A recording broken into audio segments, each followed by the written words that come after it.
Since its inception in Arabia, Islamic Caliphate has waged relentless wars of conquest across numerous territories, focusing initial thrust on the Byzantine Empire. While history often highlights the Battle of Tours in 732 as a pivotal moment in the conflict between Christians and Muslims, the campaign in France pales in comparison to the siege of Constantinople from 717 to 18, where the Byzantines and their Bulgar allies confronted the main Umayyad force, following their triumph at Yarmouk in 736. The Rashidun Caliphate swiftly asserted control over Syria, capturing Jerusalem a year later. And by 642, Egypt fell under Muslim dominion.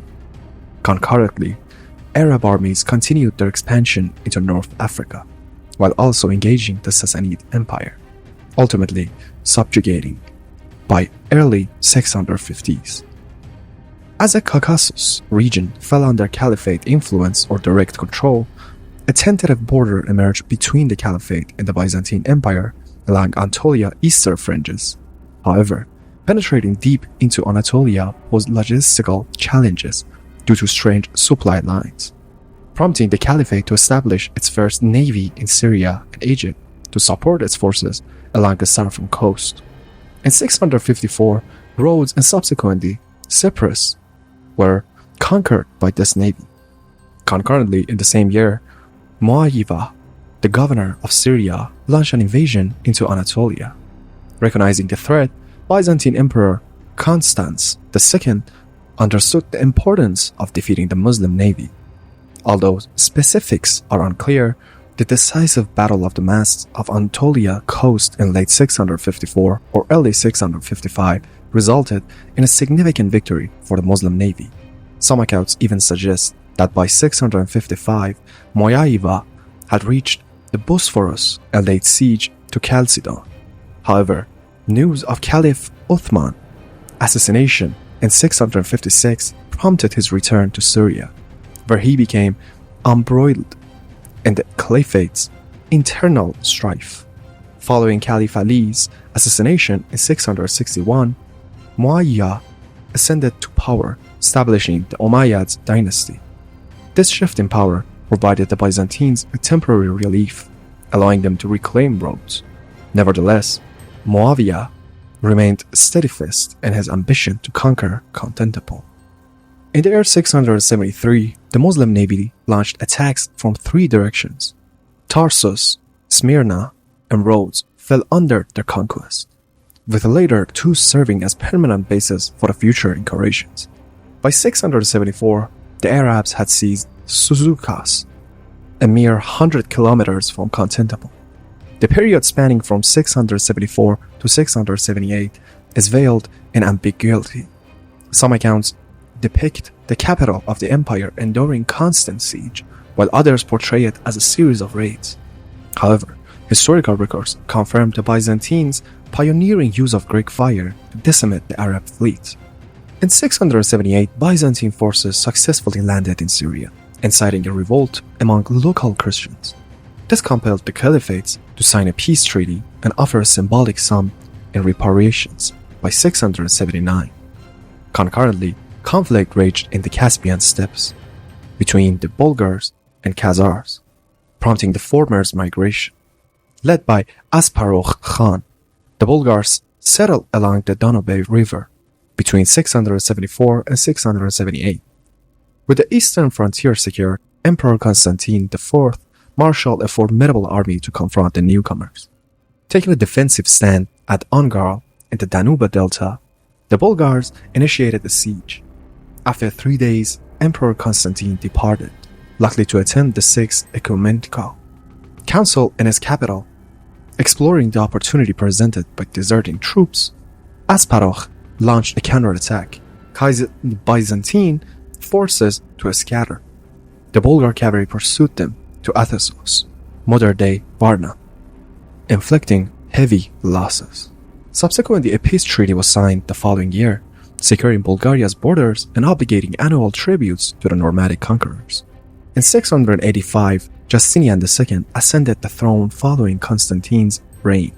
Driven by ambition, he pursued successful campaigns against the Bulgars and the Slavs in 687.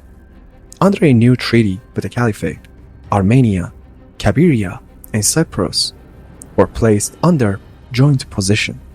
Nonetheless, in 692, Justinian launched another assault on the Muslims, suffering a resounding defeat at Sebatopolis, akin to the events in Cilicia. Justinian's reign ended in 695 with his deposition, making the onset of a tumultuous era known as the 20 Years of War. 6 emperors ascended the throne during this period, during which the Caliphate capitalized on the instability to expand its dominion over North Africa and Spain. Meanwhile, the Arabs continued their advance into Anatolia, signaling Constantinople's imminent threat.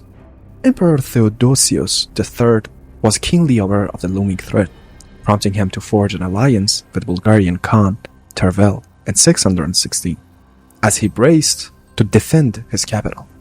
He took measures such as stockpiling food and issuing directives for families unable to procure provisions for 3 years to evacuate the city. In 617, Arabian forces laid siege to the city of Amorian. Simultaneously, Leo, the strategos of the Anatolian theme, rebelled against the emperor, further complicating the situation. Sensing an opportunity, the Muslims sought negotiations with Leo, who assured them of his support once he ascended the throne. Unwilling to plunge into another civil war, Theodosius announced his resignation, paving the way for Leo to peacefully assume power, albeit betraying his pact with the Umayyads shortly after. Caliph Solomon, in response, dispatched his brother Maslamah ibn Abdul Malik with 8,000 men and 800 ships to conquer Constantinople. Meanwhile, Leo III commenced preparations, including seeking aid from Bulgars and fortifying the city's defenses. The Arab forces made advances, seizing Abydos in July of 717, before crossing the Hellespont. By August, they had erected 2 walls, one facing the city and the other safeguarding their camp from the west. Despite the formidable Theodosian walls, which were 12 meters high and 4 meters deep, guarding the Byzantine capital, the sea, which proved to be considerably weaker. Nonetheless, the city boasted a formidable 12,000-strong garrison with substantial food reserves. The greatest threat to Constantinople lay from the sea, as the Arab fleet attempted to navigate through the Bosphorus to encircle the city. Leo, however, cleverly deployed his ships, unleashing Greek fire upon the Arab fleet, sinking or burning only 20 ships, but significantly dampening Arab morale.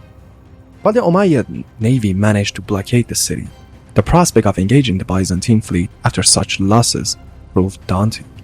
Consequently, communication between Constantinople and the Black Sea was disrupted, and the Arabs besieged Galatine. Meanwhile, a chain was stretched between the city and Galata to prevent the Muslims' fleet from entering the Golden Horn. In the autumn of 717, 15,000 Bulgar troops led by Tervel began to appear near the city. Legends speak of Bulgars ambushing them and annihilating a 4,000-strong Arab foraging party. Although the Muslim forces still outnumbered the defenders significantly, they found themselves sandwiched between 2 enemy forces. The harsh winter took its toll, particularly on the Arabs unaccustomed to such conditions, leading to starvation and diseases within their camps. Despite these hardships, the siege persisted. Hope seemed to rise for the Muslim forces in spring when the Caliphate dispatched 20,000 warriors and several hundred supply-laden vessels to reinforce the siege. However, these ships were crewed by Christian traders due to the absence of Muslim sailors, who were already deployed with the initial fleet. Many of these vessels defected to the defenders, providing crucial intelligence on the Arab blockade. Leveraging this information, they orchestrated the destruction of the northern segment of Arab fleet using Greek fire.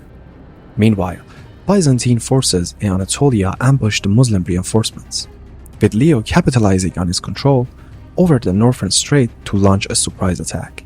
The entire reinforcement fleet was decimated, further demoralizing the Muslim forces. As the situation worsened, Approximately 15,000 Arabs attempted to retreat the southwest across the Hellespont, only to be intercepted and massacred by Tervel's forces. In August 718, Maslamah received orders from the Caliph to leave the siege, marking the beginning of Arabs' retreat. Exploiting the momentary lapse in defense, the Bulgars launched a devastating attack from outside, resulting in the deaths of between 20 to 30,000 Arabs. The survivors, numbering around 30,000, managed to retreat to Tarsus, but the majority of their navy succumbed to storms and Byzantine naval assaults. The consequences of the siege were monumental. It marked the Arabs' first significant defeat in their way against the Byzantines, effectively closing their path to Central and Eastern Europe and dissuading future attempts to capture Constantinople. The Umayyads suffered a loss of prestige and their finest warriors, paving the way for the Abbasid overthrow 3 decades later. The Muslim world remained divided, signaling an end to its unified strength.